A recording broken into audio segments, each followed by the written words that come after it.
Greetings, everyone. Good morning, good afternoon, good evening, or whatever timeline or alternate reality you currently exist in.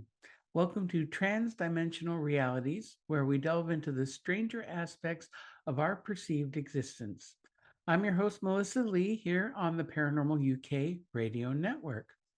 And I realize I haven't had a show in a few weeks, but I'm back. We've got some more guests lined up in the coming weeks, so I'm really excited about that. I took a little trip, went up to Provincetown in Cape Cod. If you've never been there, beautiful seaside town, very, very lovely. So, but tonight I'm really excited to talk to this guest. It's a subject that I'm always fascinated in. And our guest tonight is David Allen, who's a hypnotherapist and long established life between lives facilitator. He was initially trained using the method developed by the legendary Michael Newton. And for many years, he used his hypnotherapy to guide people to connect to modern day reality with their spiritual selves. Now, he has a new book out, Life According to the Soul, which is now currently available. So let's welcome David Allen to the program. So, hi, David. Welcome to the show. Oh, thanks for having me.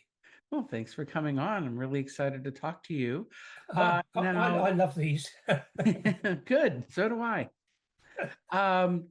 Yeah, so let's talk a little bit about your background first. Now, you are a hypnotherapist since how long now? 1968, Well, read correctly? no, I know that happened in about 2003, 2004. Oh, okay. Okay. And my background, I started in a very practical environment. I started out as a gas fitter Okay. and then moved through pretty much in the same company, which was British Gas, Mm-hmm. and until I left in 1995. Okay. And I left because the company was reorganizing, and to be honest, they offered me a deal, so I took it. I then moved on in the area that I was currently working in, which was information technology, and I ran my own company, providing computers and network hardware for about up until about 2004. But it was a quite a difficult business to keep up with everything when you're just one person. I Right. had employed a couple of people over the period, but the business morphed into one which was largely support, which means that you are very reactive.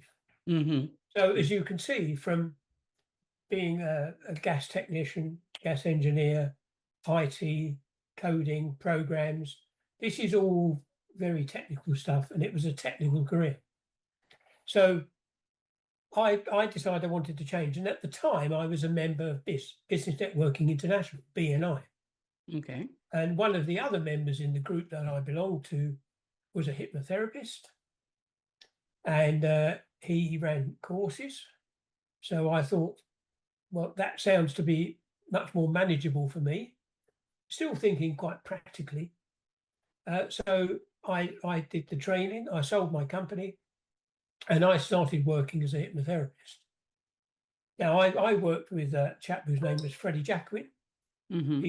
It was incredibly good, but he kind of had one specialism, which was to help people stop smoking. And he would not only do one person at a time, but he would do 100 people at the same time, which is great to watch him work. He's very good at it. Hmm. But I'm kind of much more experimental than that. And for some reason, I thought I'd been working for a while, and I thought I would like to deal with past life regression, which was kind of the limit of my understanding of spirituality at that time. Right. So I just started doing that. The very first client, you have to start somewhere. Mm-hmm. I mean, he didn't know it was my first client. My very first client, once we'd used various techniques to establish the trance and move him through the portal into a past life, when he started to talk about it, I was gobsmacked, absolutely gobsmacked. My heart was pounding like that. It was so exciting and interesting. And my instant thoughts were there. This is real. Now, In a while, shall I carry on, or you can? well, let me just ask a quick question before we start getting into some of the details. Now, before then, you were in a very grounded career, working again, Absolutely. IT and very analytical thinking, and now you're suddenly looking into hypnotherapy, past lives.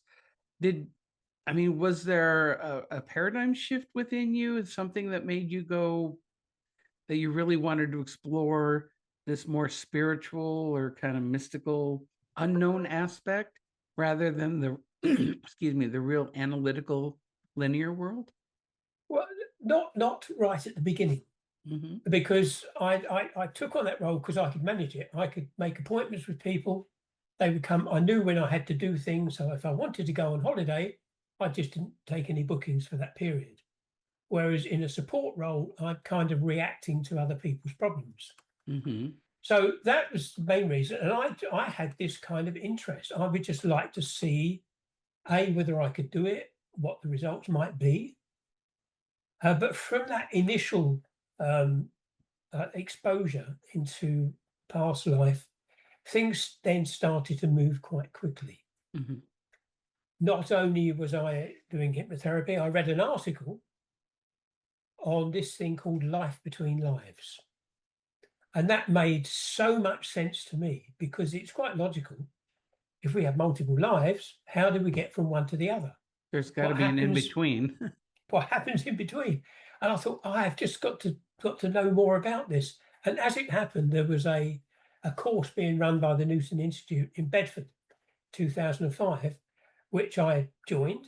I needed to prove I'd been active for a couple of years. And it was the last training course that Michael Newton participated in as a trainer. So, I mean, at that time, I didn't realize the significance of that, but now it is quite significant. And we completed that course, which was really required evaluation, not at the end of the course, but after that. I had to do 5 life between life sessions, which are about 3 hours long apiece. I needed to write up all 5 of them, and I had to provide a recording of one of them. And that went off to be evaluated by somebody else who would determine whether or not I was following the procedures that have been taught, whether or not I was doing it correctly.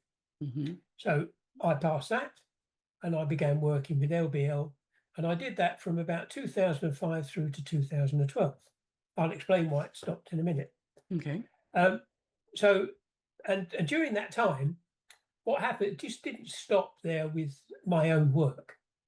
What happens is that you then start to look at other things. So I trained as an EFT practitioner as well.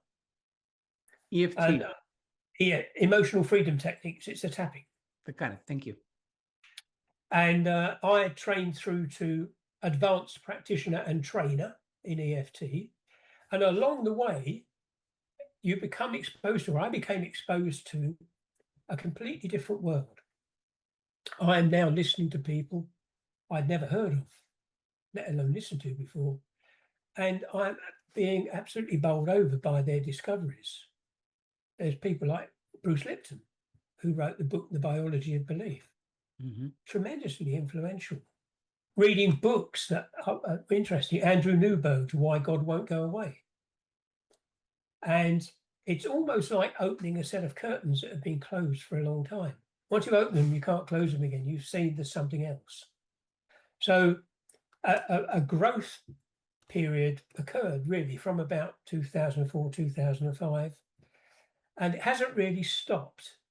So things did change, and I've changed, because if you learn and understand that sort of thing, you can't help but change. Well, yeah, it's in my own journey, I've learned the learning never stops. And No, it doesn't. your views on things are constantly in flux as you learn more information, have more experiences. the veil slowly starts to peel back more and more. Now, do we ever get to the point where we can see totally parted? Maybe not in this lifetime, but we get pretty close. And what's there is, and that's kind of why I named the show what I did, because Yes. Yeah. looking at the what our reality is, what we think our reality is, and so many people think it's just this physical existence, and there's just so much out there around us that we're just not perceptive to most of the time. Mm. You're absolutely right. Yes.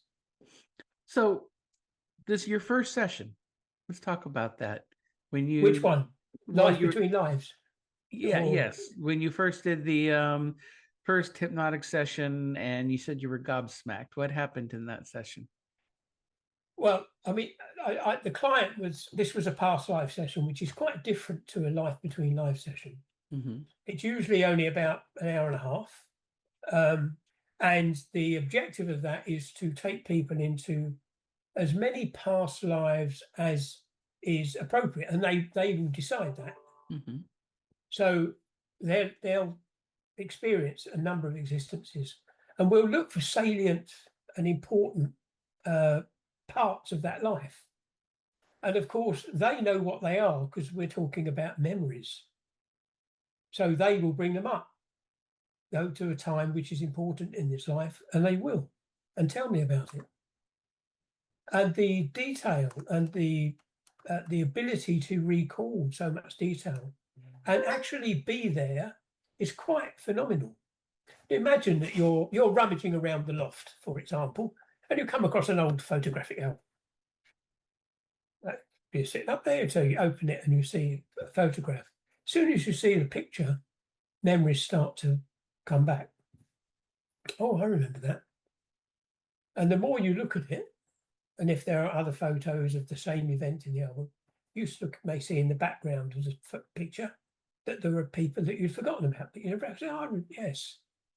And the more you spend looking at that, the more memories come back to you.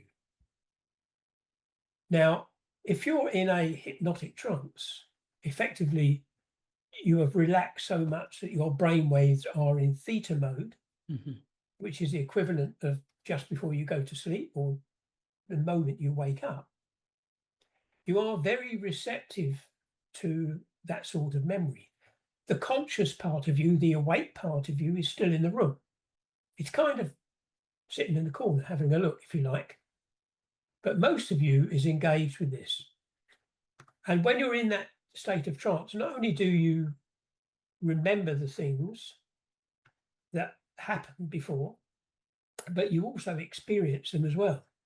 And you can experience them as either being there or pulling back a short distance to be an observer of what occurred. Right. In effect, observing yourself, replaying a memory that you've recovered because everything else that interferes with your life has been moved into the background. The dominant thing there is the memory that you're in. And it is so compelling that people actually feel the things that they felt then. They experience the emotions that they felt then. And this includes feelings of pain or choking. If you're in a house fire, one example, a client who's sitting in a very clean room, no smoke in there at all, is choking because she was in a house fire at some time in a past life. Now, in the process, of course, there are various techniques that are used during the induction of the hypnotic state, which provide escape routes, if you like, from traumatic episodes. So there's never any instance of this sensational feeling taking over because I can easily pull them back out of it. So rather than being there, they then become an observer again. And these things are actually quite important because abnormal reactions happen from time to time. It's not common, but it does happen. So therapists need to know how to deal with that when it does occur. Mm-hmm. So these memories are quite significant. I mean, people breaking down in tears is quite. I always had a big box of Kleenex tissues on the side because I was always having to hand tissues to people when they were experiencing events. This is not crying because they're unhappy. It's usually because they are extremely happy that something has occurred that they never expected, and that itself is quite a common occurrence when the client all of a sudden says, "Wow, I didn't expect that." I don't know what it is because I haven't asked the question yet. It's just come from something has appeared to them. They've expressed surprise at it. So then, of course, I need to know what that is because everything that we do in the session is being recorded and they take the recording away with them because that's important for them to visit that from time to time. But the connection between the deeply hypnotic state and the reality of a former existence and your spiritual existence is quite profound. And that is a very encouraging thought. And it's a really enjoyable thing to be able to facilitate as well. One thing that always fascinates me about the past life regressions is, as you mentioned before, the person, their soul, or as I like to think of the higher self, kicks in and is kind of in the driver's seat because it knows exactly what to bring up and what to visit, to bring forth in a session.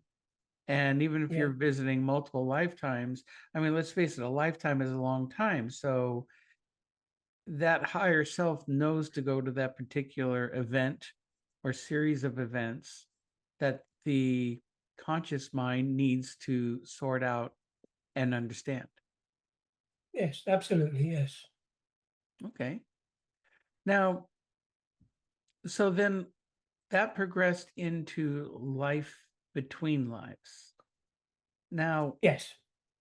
I'm very interested. I've done a lot of research into near-death experiences. I've had a lot of Yeah. people on the show talking about near-death experiences. It's so And common. it's common, and yet one thing that I have learned is that everyone's experience sometimes follows similar storylines, and sometimes they don't, but are mostly seem to be constructed for that person based on their current belief systems or their expectations. And I think which is a powerful tool because it's for the near death experience is making that person be able to understand what they're experiencing in a comfortable way and bring that back. But then the between lives is different because you're actually done with this life. You're going to the wherever we come from, and I leave it vague like that for a reason, Yes. before you Yes. come back into this one. So let's go through that process a little bit. When someone passes in general, and I know everyone has different experiences, what generally happens when someone passes away?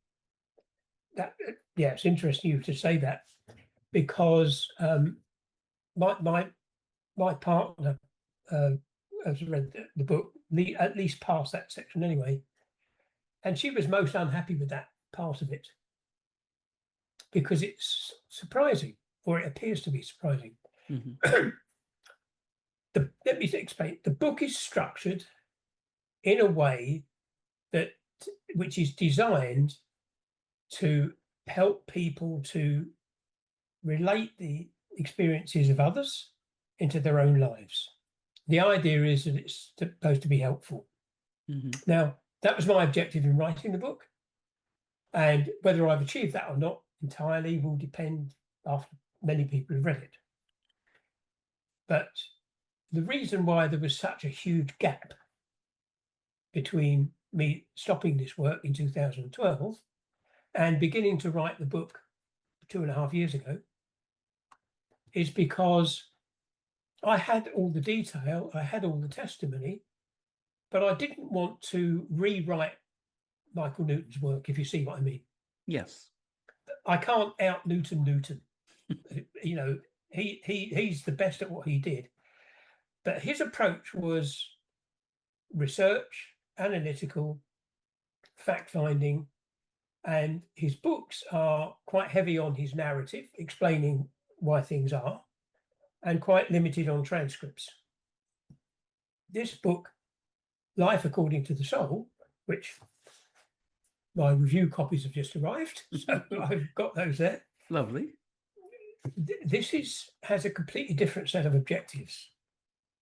It is structured in a way to take people through from the very beginning and to make sure that they are aware when we move from, for example, memories of this world into memories of the afterlife.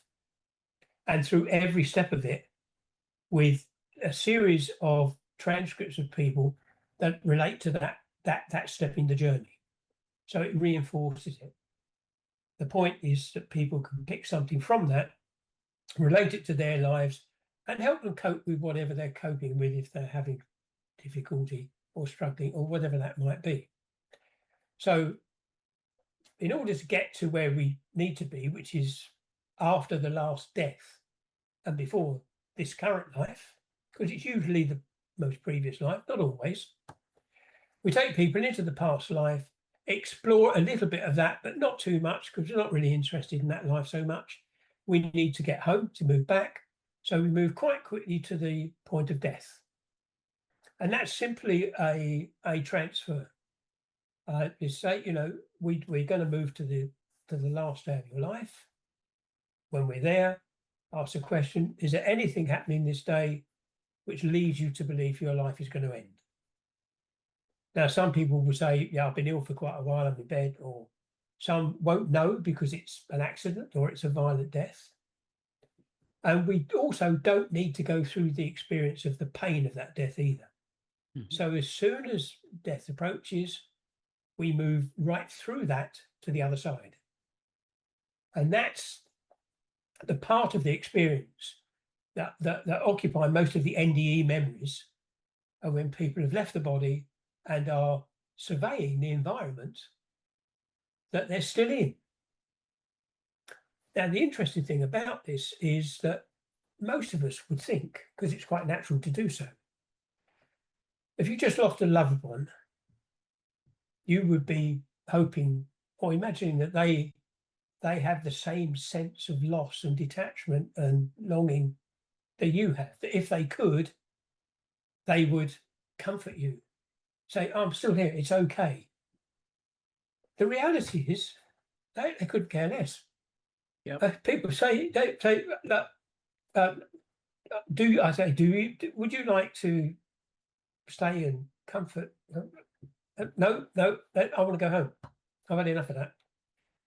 It's looking at things immediately from a completely different perspective. I always ask, sometimes people will say, well, I might try. It's quite rare. Then the question, is there anything that you can do to try and make some kind of contact with your relatives or your partner, your loved ones that are still around your dead body? And the answer is always no. There's nothing I can do. And they would say, I'm just not interested. Now, my partner thought that was really, really unhelpful because she wanted that to be the case. Both of us have lost our life partners in the past. So it seems kind of a bit unfair that the person you've spent most of your life with has passed away. And as soon as they've gone, they're not interested in you. They want to get back. Because we are in both places always. Part of our soul energy is with the body in the life. Part of it remains in the spiritual realm.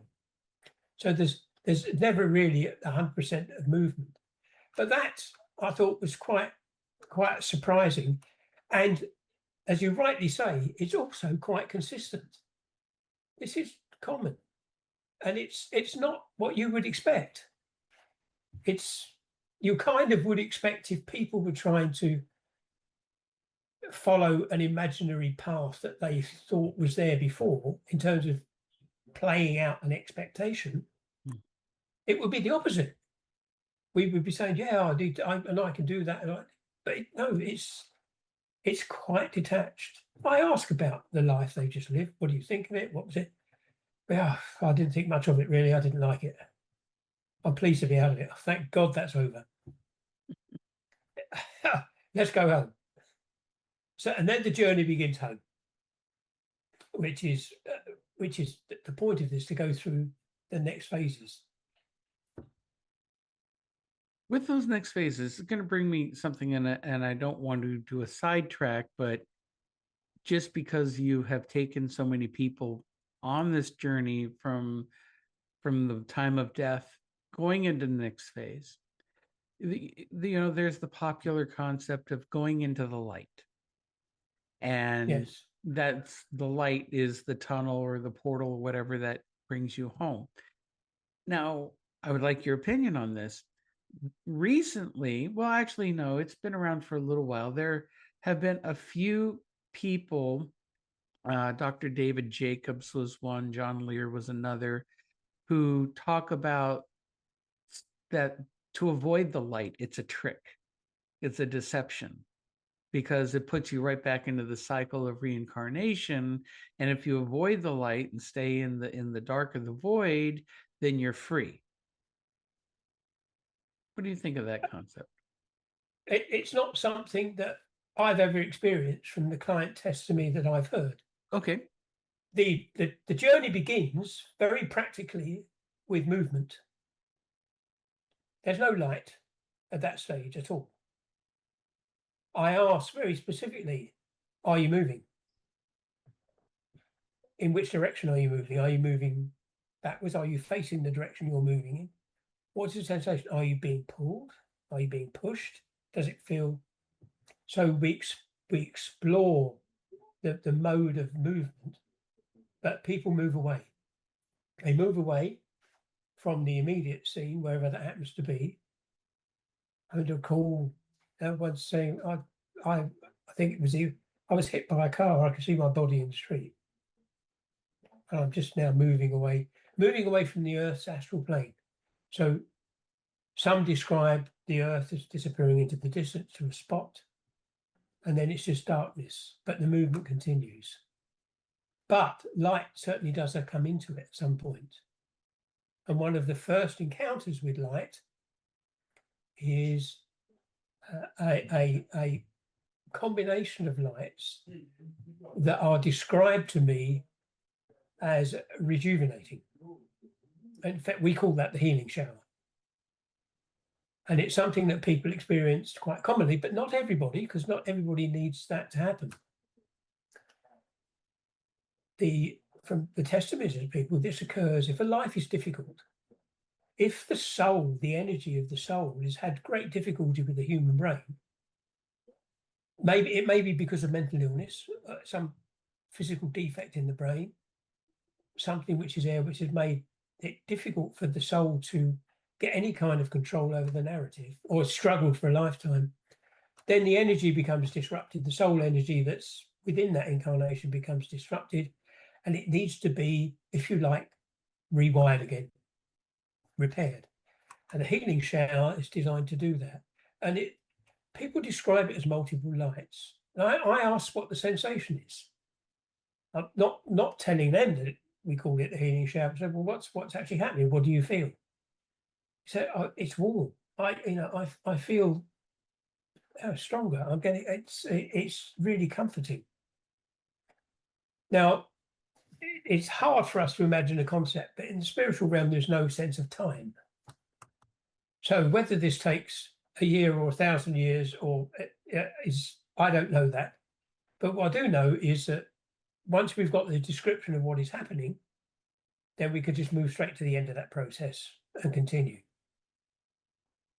And then lights recur again. It might be one light, it might be multiple lights, but there are lights that appear in the distance.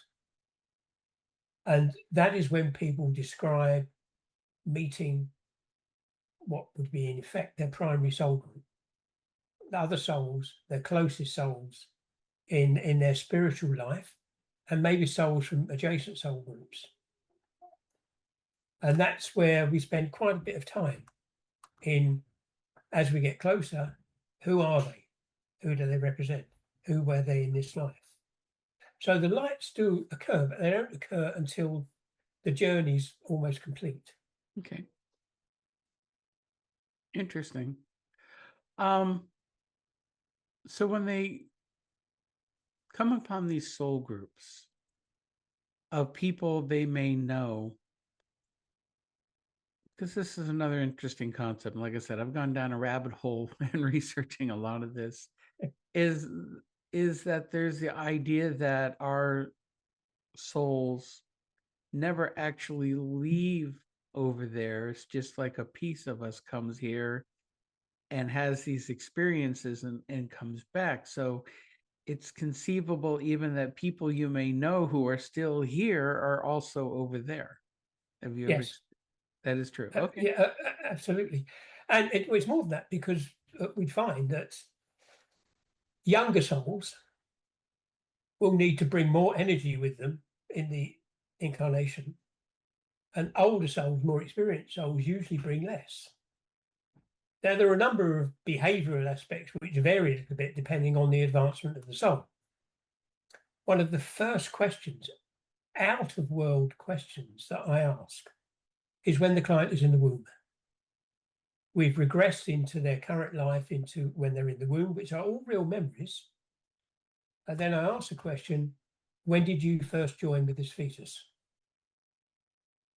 And people respond quite quickly, usually, 3 months in September.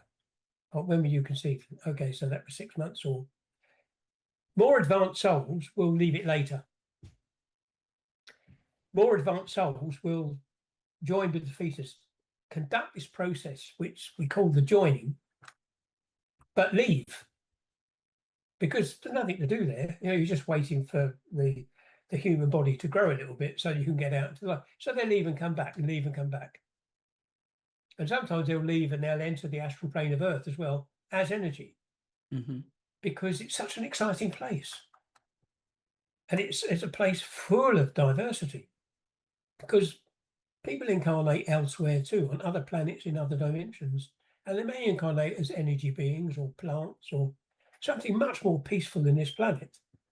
Because what we experience here is from great pleasure and ecstasy to the most appalling pain and violence.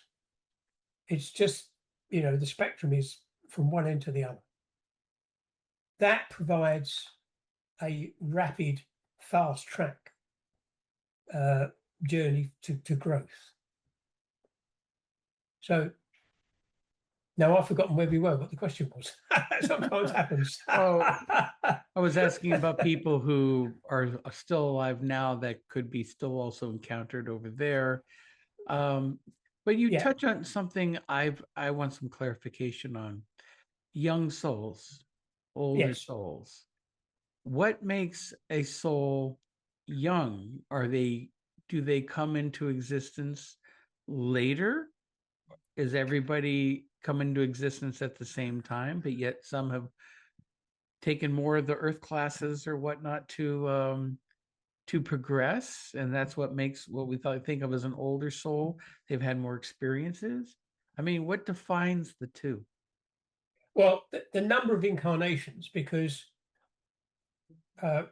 probably general knowledge certainly was, it may be a little more knowledgeable now, is that you might have had, maybe one or two incarnations, but most people have had hundreds of thousands. I mean, an awful lot. And it's a question that I ask. How many times have you reincarnated? I don't always get the exact number, but I will get, well, it's a lot, thousands of them, hundreds of them. And some people might say 10, 20 or 50. Now, the fewer the incarnations, the younger the soul is. Now, I can't give a definitive answer about where souls come from, because very advanced souls who become guides reach a level where they no longer need to incarnate. If they don't incarnate, I never get to talk to them because they're not here. True. And they know more. But the few people that I speak to that were quite advanced, I always want to know the question of where does souls originate from? And Michael Newton also asked this question, and we both get the same sort of answer, but it's not definitive. There is a creator of souls, and they are created endlessly all the time. There is a creator. But the people we talk to are clearly still learning, and it kind of is above their pay grade to know that. They just say, oh, I don't know what happens. And that's also quite typical of the activities that we get up to, the things we do when we're a soul. Some people are trainers, some people are helpers, some people are healers, some souls do very specific jobs. One lady I spoke to, which is not in this book, but it's in the chapter that I wrote in Memories of the Afterlife, which is a book written by the Newton Institute. Her job was to remove damaged soul energy when the joining with the fetus failed. Now, everyone I've spoken to, that joining has been successful. But her job was to remove the damaged energy. And I said, well, what happens after you've removed it? Oh, I don't know that. It goes on, somebody else, this goes on to a healing process or whatever. Does another soul energy enter? I don't know that either, because that's not the job I do. I know this job. And I found that really quite profound, because we tend to think that once we pass on, we will suddenly be bestowed with all the knowledge of the universe and know everything. That apparently is not the case. Souls know their bit, and often I get questioned, well, what happens after that? It might be that they're talking to the guide. And I say, do you have more senior guides than that? So, oh, yes, there are some. Who are they? So, well, I don't know them because I never talk to them. I only do, they communicate to my guide who communicates to me. So I don't know how that works. And I found this, not only is it fascinating, but it's unexpected. And it brings with it a realism of the testimony that, because you would imagine it would be something else. So there is a creator of souls. Most of the people I speak to don't know any more detail than they heard, if you like, on the spiritual grapevine, that there is a creator of souls. And there are very, very advanced souls who I was going to say judge, but it's not really judge, but evaluate, I suppose. And they no longer incarnate. And the process of advancement is to go from being a baby to being a fully grown adult. Except in the spiritual world, soul energy, that comes through learning. And in spiritual energy terms, in soul terms, learning is experience, real experience. And that's why we're here in this classroom. It goes back to the old adage that you have to have experience to really learn. You could tell that child, don't touch that hot pot on the stove, you'll burn yourself. Now, that's a type of knowledge, but that kid reaches up and hits that hot pot and they get burned, they scream, they pull back, they feel all the sensations, and they learn that lesson 10 times more than just saying, okay, I won't touch it. Yeah, much more quickly. Yeah. And it's embedded much more deeply. Yeah, and they won't forget it anytime soon. No, so the soul growth is a reality that comes through these testimonies, and has done. It's not just me doing this work. I mean, Michael Newton started with 35 years of it, with something like 7,000, which these are quite stressful sessions for the hypnotherapist, because the focus and concentration required is absolute. And now thousands of people are doing this work. And whilst each story is different, the pattern is still there. So for those of us who cross over, well, I mean, all of us do, but the process Yeah, of after they've gotten over, and there's accounts of, there's the life review, there is, what did you learn from that lifetime, the good and the bad. You experience not only what you experienced, but from everybody else's perspective around you, who you hurt, whatever you did. So then there's the process of starting to plan the next life.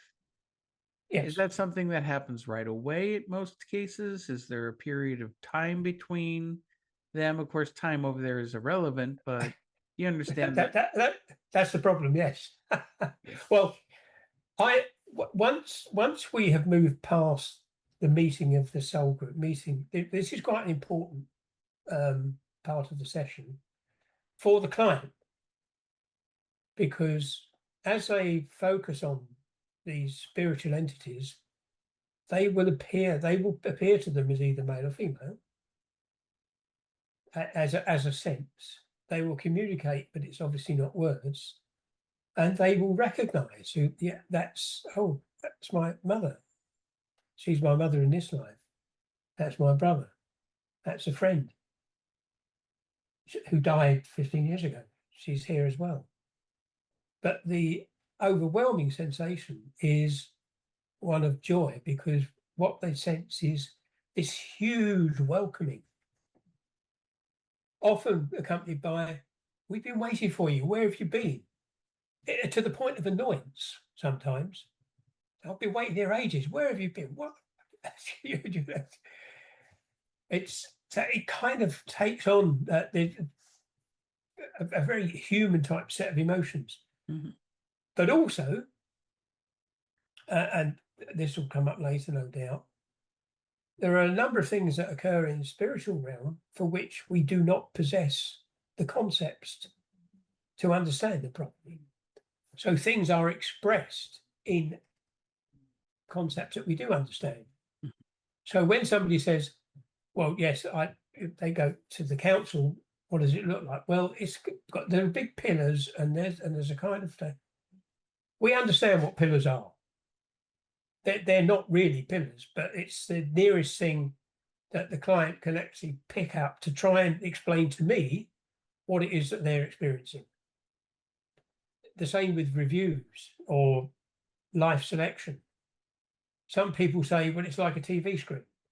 Well, it's a book that I can somehow enter into the images that are in the book, or it's something else. But it needs to be framed the best way they can, in a way that I can understand it.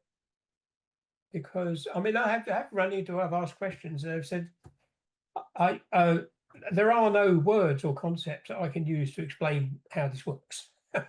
It just You just don't have them, so there's no point in trying to explain it. I can't think of anything that it's like.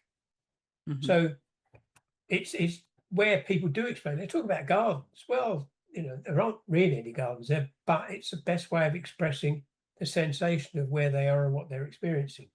It's like a garden, like a wall, like a building, like pillars.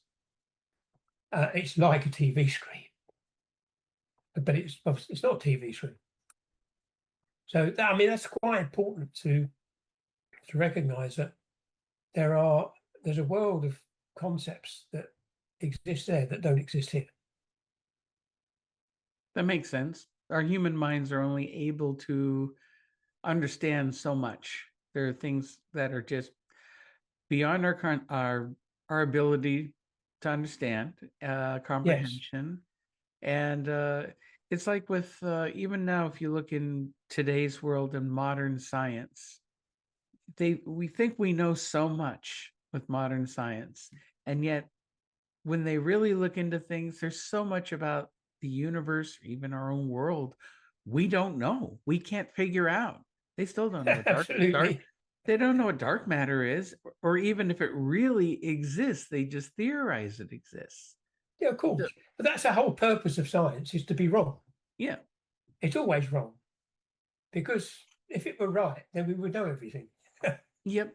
But the idea is to get closer in steps and then step back a bit when you found out that that was wrong, and we start another track, and we become wrong again. One has to be skeptical a little bit of some things. Mm-hmm. So from that point, um, let's say they start planning the next life. Is there a process where they're doing it themselves? Are they working with other people, their soul groups, or? They're usually prompted by the guide, and the guide features really from the point that they meet the soul group initially on the journey. The guide is there.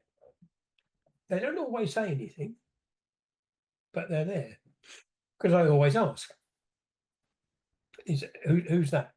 What, who's the most important person around? Who's the most in soul? Who's sending off what appears to be the most important energy?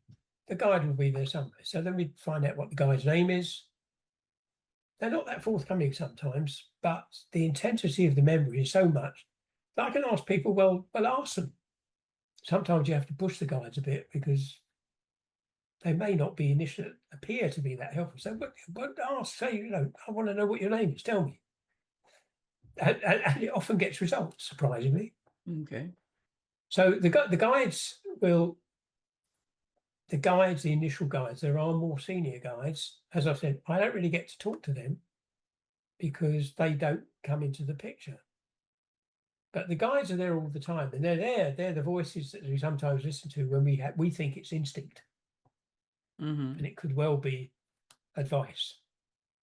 And one important thing from this all of these years for me is that when something feels like it's the right thing to do, although it might be difficult or something, it's probably worth following it and doing it because we think it's instinct. We think it's our thought, and it's very often it's just advice. But the guides will recommend or initiate this process of life selection. And I'd say, how did you come? What caused you to do it now? Well, it was suggested to me that it would be a good thing to do now. That's the kind of thing. And people speak about there being a couple of choices. Maybe 3 lives, maybe just one. Sometimes it's just one. People always say they don't have to do it. They can reject it, say, no, I don't want to do that now. And then sometime later, they'll be encouraged again to look again. But so there's still an element of free will.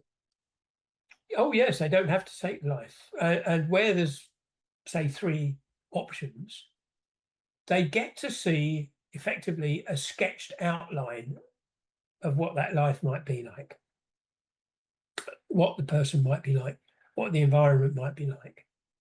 There's no great detail because the detail is filled in by free will, which accounts for why sometimes people fail and acknowledge the fact that in that life they simply did not achieve what they were meant to achieve. In other times, they did achieve it. In one case, I remember seemingly a distressing life. It was a 4-year-old child who fell or jumped off a cliff and killed him. And the client, the soul I was talking to at the time, I said, well, why did you do this? Why did this happen? And they said, I'd completed the task I was here for. Now that's not a human emotion, a human instinct. And it's a surprise. It's a surprising answer. But, and as people will see in the book, there's one very clear episode of repeated lives ending in suicide. And the realization by the client that they've got to get over this because if they keep doing that, they'll just come back and have to do it again and again and again. And eventually, in this other dimension, in the spiritual realm, they will realize that they need to do it again. In the life, they're having huge difficulties. But when you're taking out, it's a bit like when people move through the point of death, Mhm. they are then actually seeing things from a completely different perspective. Almost like you spent your life working at a branch somewhere, and now you've moved to head office. Think, oh, it's all a bit different. I thought that was wrong when I was at the branch, but now I see it's now right. Mhm. So it's that kind of much broader perspective. So a lot of things do open up. The mechanism by which people experience what their lives are going to be will vary in their descriptions, depending on it might be a book, it might be a film, it might be a TV screen, but they can get quite close into the life.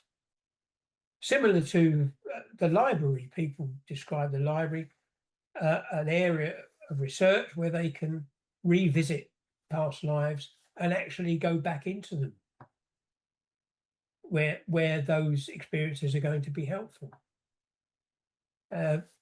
Anyway, so they will make that choice. Sometimes not a choice, just it's a recommendation, and some obviously it is quite a strong recommendation at times. I said they don't have to do it, but there is a bit of, you know, pushing going on. You're on the Especially top if diving you're board. presented with options like, well, if you, I don't want to do this. So I go, well, if you don't do this, then there's this, and this going to happen that you're going to have to deal with, or to eventually get back around to where you should have just done it in the first place. There is a good deal of encouragement to make the right decision. Let's put it that way. No, But if people want to back out, people do, but they will go back again, to continue the journey, the learning journey. with suicide, which is always a hot topic. Um, is there any? It'll just lead me into this. Does karma exist, and does it play a factor in moving on to next lives? It definitely exists, but it's not in the way that we think it is. Karma is not somebody dealing in retribution because you've done something wrong. Now this is karma is a choice, and it's more to do with learning than it is to do with punishment. Let me change that. It's all to do with learning, and it's nothing to do with punishment, which changes the perspective on karma, because we see it, karma's punishment. If you do this, you're going to get this. No, more to do with learning. It's all to do with learning, rather, nothing to do with punishment. And it is the choices that you make. So where you haven't experienced certain types of human lifetimes, you will be encouraged to do those. And people are keen to move on. There seems to be just this natural tendency, just as we have an unstoppable move to grow from a child to an adult. You can't stop that happening. There seems to be this unstoppable desire to grow as a soul. It's a different kind of growth, looking at it from the outside, but it's growth all the same. People do want to do this, and eventually they do it.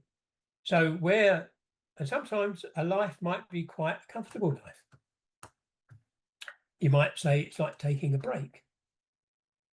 I'll do this one. Yeah, I'll do this, because there will be something in that life which will be of value to develop the overall objective that people talk about, is to develop this complete, is probably the best word to use, complete sense of compassion and love, to become as rounded as you possibly can be. And at that point, as far as I know from the people that I get to talk to, then the incarnations end. They don't need to do them, unless they do them in order to aid somebody else. Now, that does happen as well. In fact, one of the descriptions in the book is specifically about that. And the complexity, huge complexity in organizing the next life, because other souls need to be a part of it as well. And of course, they have other things to do as well. So it's a very complicated business. And you can imagine a huge department somewhere, a soul department, where you've got all these very intelligent people working out with, I don't know how it's done, because nobody I speak to knows how it works exactly, but they do know it's a complex operation, and therefore the guides have quite a lot to do with it in saying which life you want to take. They need to know that so they can organize all the other souls that are going to be a part of it. The human way of looking at our lifetimes, people look at some of the worst things that happen to people. You're born with a horrible illness, or you seem to experience tragedy after tragedy, and people go, why does this keep happening to me? What did I do wrong? Why am I being punished? And it seems like nobody's being punished. You didn't do anything wrong. A lot of it is what you chose to experience in this lifetime. Yeah, Now, that's true. There will be the odd occasion when the expectation goes wrong. yeah. There could be a physical damage to the feet, or physical damage to the brain, which wasn't expected. Mm-hmm. So it wasn't part of the plan. It's something that happened. It will need to be dealt with, lived through, and a life taken again at some point. But yeah, by and large, yeah, difficult lives are difficult lives because they have been chosen to be difficult, as are short lives, because they have chosen that experience. And it may be for other people as well, because one of the worst things you can do is to lose a child as a parent. I can't imagine what people go through, but that does happen. So the soul of the child, that incarnation where the child has died, a great deal of that lesson might be for the lives of the parents, because the child's lives they may have been there in order for that experience to be absorbed by the parents. You can see the complexity of how all this is put together. It all has a purpose, and it might not be that you chose the life for your own learning, for your own advance, for your own experience. You may have been co-opted into a life in order to provide the necessary learning for somebody else. And see, most people, if people understood this process, which most people don't, is the fact that, being here is hard. And I'm sorry, sometimes life just sucks and there's nothing you Yeah, can do about it except absolutely. go through the experience. And like we were talking earlier about, people who are going through such hard times and they don't want to be here anymore, they commit suicide, take themselves out of the equation, and then afterwards they realize, oh wow, this could have happened, or this, things could have gotten better, new directions. I will say, just from my own perspective of every being at my age now, every bad thing that's ever happened to me or every stupid decision I've ever made, and I hated life, and there were times I wish I didn't wasn't here anymore. And yet now here I am, I can look back and realize, wow, I learned this, I learned that. I would not be the person I am today if I did not go through that, no matter how horrible it And was. that is exactly the point. You don't learn anything by always taking the soft option. Yeah, exactly. You've, you've got to Interesting. do that hard yards as well. Um, Now we have the souls, we have guides. There is a type of creator of souls. I know a lot of people want to know, are there such thing as angels, or what we would consider to be angels? Uh, it depends on really terminology. I would say angels are guides. They perform pretty much the same function. How they may appear to people could be anything. Yes, they could appear as winged, although nobody's mentioned that. No, that was a Renaissance invention. Yeah. But So the nobody idea of talks about that. I think of more of it's along the line of a spiritual hierarchy. Like, are we low on the spiritual totem pole? Uh, are there people, ascended masters, angel, above us? Yes, almost certainly, because we're here. So we're still in class. Okay. We haven't graduated yet. So obviously we're lower down the pecking order. And they are there. Yeah, they more senior souls, very advanced souls. But again, they're people I never get to talk to because they're not here. They don't incarnate. So they're not sitting in my therapy room on a chair. And so it's I'm sorry, go ahead. that was it really. It's just that it's limited. It's, there isn't an all knowing that happens in the spiritual world. There, in the very beginning, we talked about, and we're almost to the end here, and I'll make this my last question comment.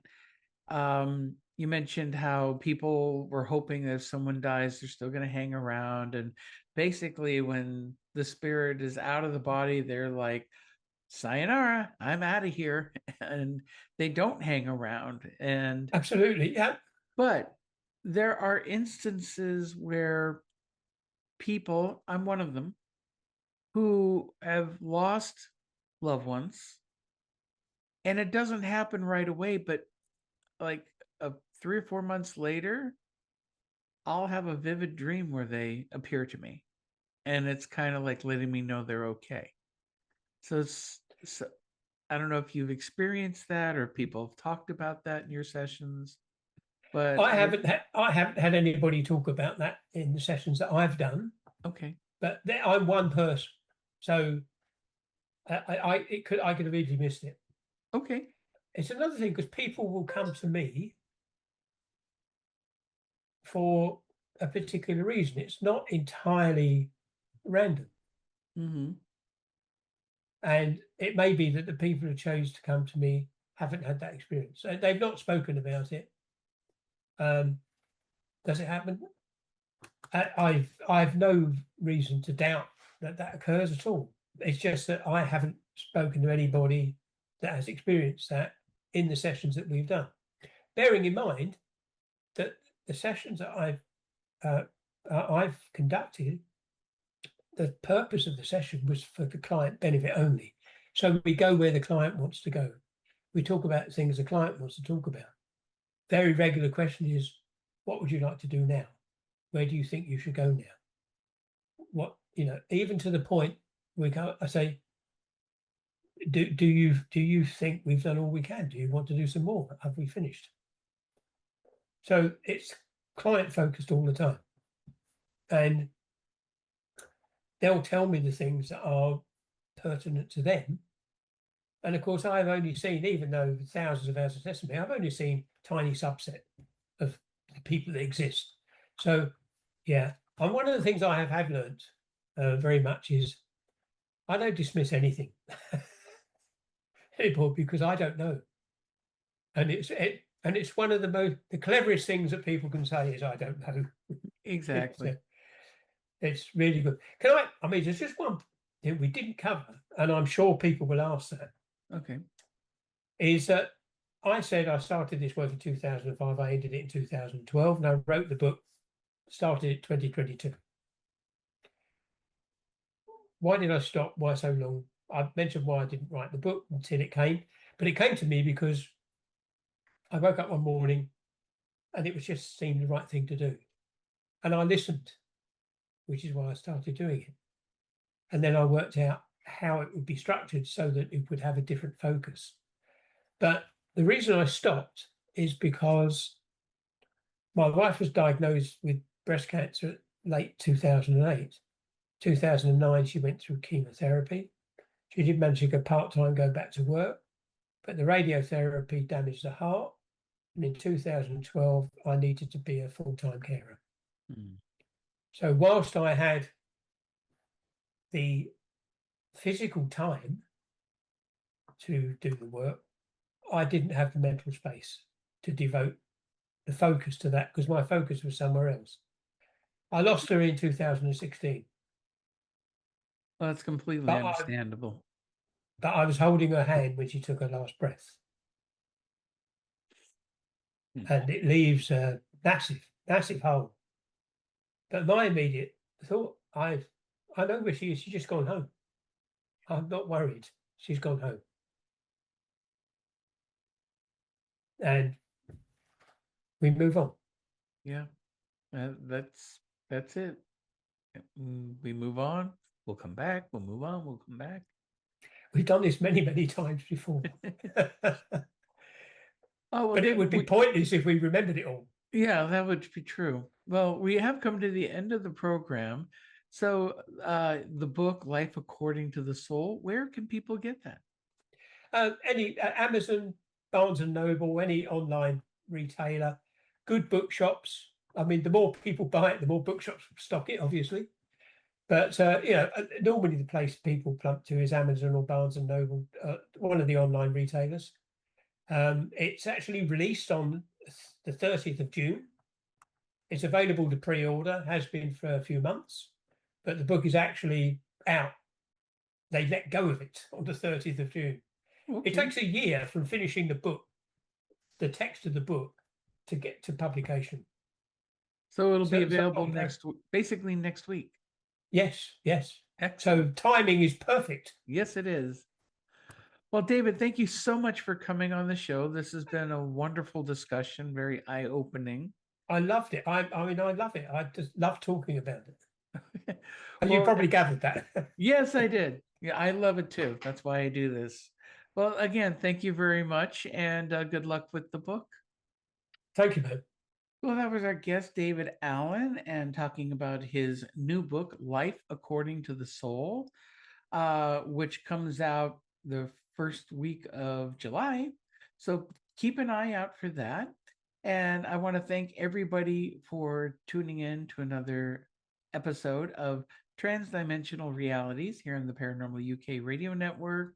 And the YouTube is also available on my YouTube channel at Milyssa Lee, all one word. So you can look that up. Anyway, we'll be back next week. So you all have a great week. Good weekend coming up. 4th of July is coming up soon, too. Well, in that case, be good humans, and we'll talk to you soon. Bye bye.